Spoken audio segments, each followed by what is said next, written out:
حکومت اور اپوزیشن کا سیاسی اختلاف قبائلی دشمنی میں بدل جائے تو پھر غیر ملکی طاقتوں کا کام آسان ہو جاتا ہے۔ غیر ملکی طاقتیں بالواسطہ یا بلاواسطہ طریقوں سے رجیم چینج کے ذریعے کسی ملک کے اندرونی معاملات میں مداخلت کے قابل ہو جاتی ہیں اور پھر وہاں قدرتی وسائل کی لوٹ مار شروع کر دیتی ہیں۔ وینزویلا میں رجیم چینج ہو چکا ہے۔ چینج آپریشن کا خطرہ سب کو نظر آ رہا تھا، لیکن وینزویلا کے صدر نکولس مادورو کو نظر نہیں آ رہا تھا۔ موصوف نے اپنے ملک کی نوبل انعام یافتہ اپوزیشن لیڈر ماریا کورینا مچادو کے بیرون ملک سفر پر پابندی لگا رکھی تھی، لیکن دسمبر 2025 میں ماریا سمندر کے راستے فرار ہونے میں کامیاب ہو گئیں۔ اس ڈرامائی فرار کا مطلب یہ تھا کہ اب صدر مادورو کی خیر نہیں، لیکن وہ ضرورت سے زیادہ اعتماد کا شکار تھے۔ وہ بھول چکے تھے کہ 1989 میں پاناما کے ڈکٹیٹر جنرل نوریگا کو بھی امریکہ نے ایک فوجی آپریشن کے ذریعے گرفتار کیا اور میامی کی عدالت میں مقدمہ چلا کر اسے سزا دی تھی۔ نوریگا کسی زمانے میں CIA کے لیے کام کرتا تھا۔ جب وہ خود سر اور ضدی ہو گیا تو اسے سزا دینے کے لیے امریکہ نے اپنے 2 درجن فوجیوں کی قربانی دی۔ امریکہ نے عراق کے صدر صدام حسن کو کئی سال تک ایران کے خلاف استعمال کیا اور پھر اس پر جھوٹے الزامات لگا کر 2003 میں ایک رجیم چینج آپریشن میں فارغ کر دیا۔ 2011 میں لیبیا کے صدر معمر قذافی کے ساتھ بھی ایسا ہی ہوا۔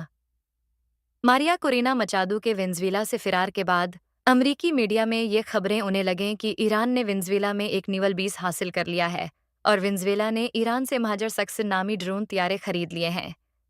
دوسری طرف ماریا کورینا مچادو وینزویلا کے صدر مادورو کا ایران کے علاوہ حزب اللہ اور حماس سے بھی تعلق جوڑنے کی کوشش میں تھیں۔ صدر مادورو اور ان کی اہلیہ کے اغوا پر اپنے رد عمل میں ماریا نے کہا کہ وینزویلا پر تو ایران، حزب اللہ اور حماس نے پہلے ہی قبضہ کر رکھا تھا۔ صدر مادورو نے 2015 اور پھر 2022 میں ایران کا دورہ کیا تھا۔ وینزویلا دنیا میں سب سے زیادہ تیل پیدا کرنے والا ملک ہے، لیکن ہیوگو شاویز کے زمانے سے عالمی پابندیوں کا شکار ہے۔ ہیوگو شاویز نے 2006 میں لبنان پر اسرائیل کی وحشیانہ بمباری کے بعد اسرائیل کے ساتھ سفارتی تعلقات محدود کئے اور 2009 میں غزہ پر اسرائیلی بمباری کے بعد اسرائیلی سفیر کو وینزویلا سے نکال دیا تھا۔ 2013 میں ان کی وفات کے بعد مادورو وینزویلا کے صدر بنے۔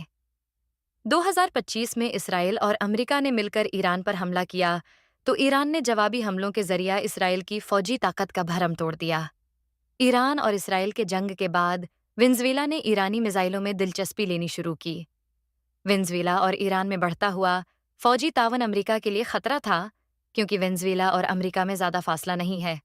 صدر مادورو کے ایران سے بڑھتے ہوئے تعلقات کے بعد امریکی میڈیا میں ان کے ڈرگ مافیا کے ساتھ روابط کے قصے سامنے ہوئے اور 2025 میں ان کی گرفتاری پر انعام کی رقم کو $25 ملین سے بڑھا کر $50 ملین کر دیا گیا۔ اب ذرا سوچئے کہ جس شخص کے سر کی قیمت $50 ملین مقرر تھی، اسے امریکی کتنی آسانی اس کے صدارتی محل سے اٹھا کر لے گئے۔ اسامہ بن لادن کے سر کی قیمت $25 ملین تھی۔ امریکی فوج اسامہ بن لادن کو پاکستان کے شہر ایبٹ آباد سے اٹھا کر لے گئی تھی، جبکہ صدر مادورو کا خیال تھا کہ ڈونلڈ ٹرمپ ان کے خلاف ویسا آپریشن نہیں کر سکتا جیسا آپریشن پاناما میں جنرل نوریگا یا ایبٹ آباد میں اسامہ بن لادن کے خلاف ہوا۔ صدر مادورو یہ سمجھتے تھے کہ انٹرنیشنل کرمنل کورٹ نے اسرائیلی وزیر اعظم نیتن یاہو کے وارنٹ گرفتاری جاری کر رکھے ہیں، لیکن اس کے باوجود ٹرمپ اس اشتہاری مجرم کے ساتھ ملاقاتیں کرتے ہیں اور اس کے ساتھ کھڑے ہو کر میڈیا ٹاک بھی کرتے ہیں۔ صدر مادورو کا خیال تھا کہ نیتن یاہو جیسے اشتہاری مجرم کی دوستی پر فخر کرنے والا ٹرمپ ان پر ہاتھ نہیں ڈالے گا، لیکن مادورو احمقوں کی جنت میں رہتے تھے۔ ٹرمپ نے انہیں بیوی سمیت صدارتی محل سے اغوا کر کے نیو یارک پہنچا دیا ہے۔ اب ان پر نیو یارک کی عدالت میں مقدمہ بھی چلے گا اور سزا بھی ملے گی۔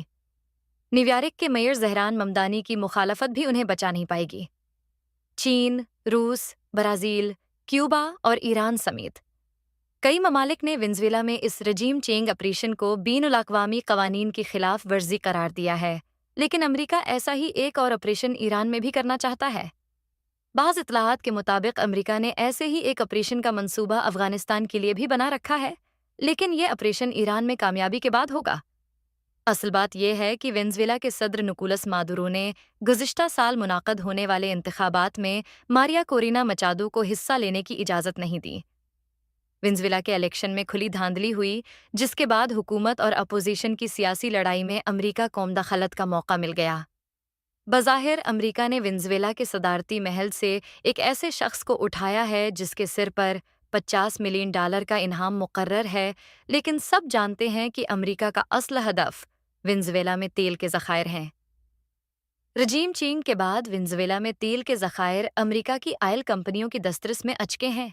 وینزویلا کے بعد ایران کی باری ہے۔ ایران کے خلاف امریکہ کے آپریشن میں اسرائیل بھی شامل ہوگا۔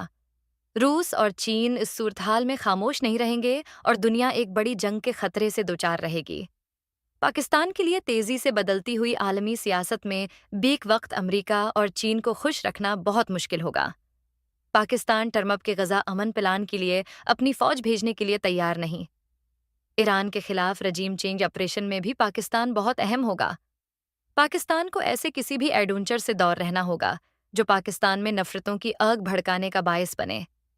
پاکستان ٹرمپ کے ایڈونچرز کا حصہ بننے سے انکار کرے گا تو پاکستان کے خلاف نئی سازشیں بھی شروع ہو سکتی ہیں۔ اسی لیے پاکستان کو اپنے داخلی استحکام پر توجہ دینے کی ضرورت ہے۔ پاکستان میں سیاسی نفرتیں اور تقسیم خطرے کی تمام ریڈ لائنز کو پار کر چکی ہیں، اور حکومت کے مخالفین میں سے کسی کے لیے کسی ماریا کورینا مچادو کو تلاش کرنا مشکل نہیں ہوگا۔ ان حالات میں رانا ثناء اللہ نے پاکستان کے 5 بڑوں میں اعتماد سازی کے لیے اقدامات کی تجویز دی ہے۔